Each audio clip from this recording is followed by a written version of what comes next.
Mastering chords is your key to learning and playing music easily. Let's discover how you can master chords. In music, notes are like the alphabet.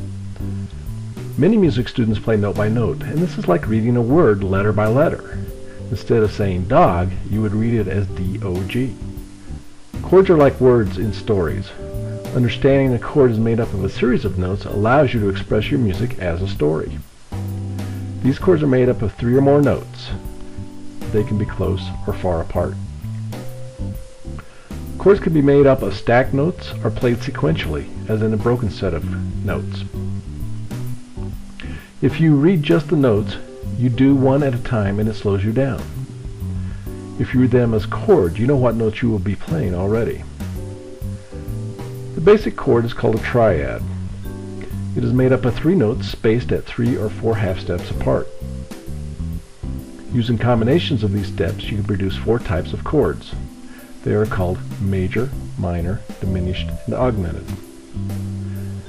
Rearranging a basic chord notes is called an inversion. If you move the bottom note up 1 octave, you get a new arrangement called a first inversion.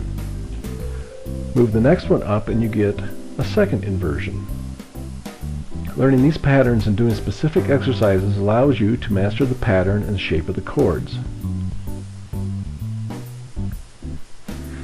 When you take a scale, you can put together a system of chords.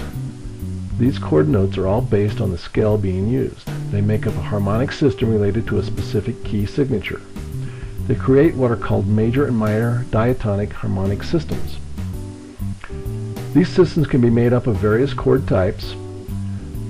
We also give them Roman numeric names to make them easier to understand from system to system. A series of chords played from our harmonic system is known as a chord progression.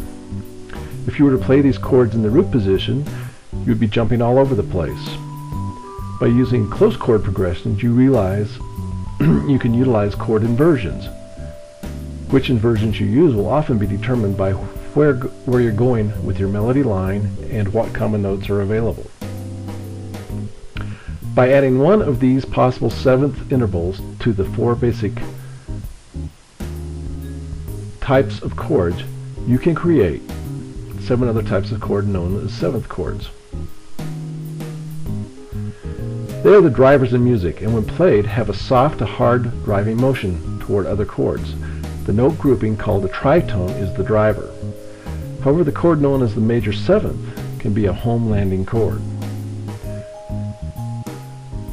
Here are a few things you'll learn when you get the Creating Chords workshop. Starting with chord basics, you'll learn the structure of chords and their characteristics. You go through spellings of various types of chords and learn all their inversions. But what makes this all work is the pattern recognition and the mind mapping that is part of your training. In addition, this workshop covers the 2 really important parts of music structure, the harmonic systems and the chord progressions. The Creating Chords workshop starts with foundational basics and works to advanced concepts. These workshop lessons and practice are for beginners to intermediate students. Every new music student should learn and begin to master the chord elements as early as possible.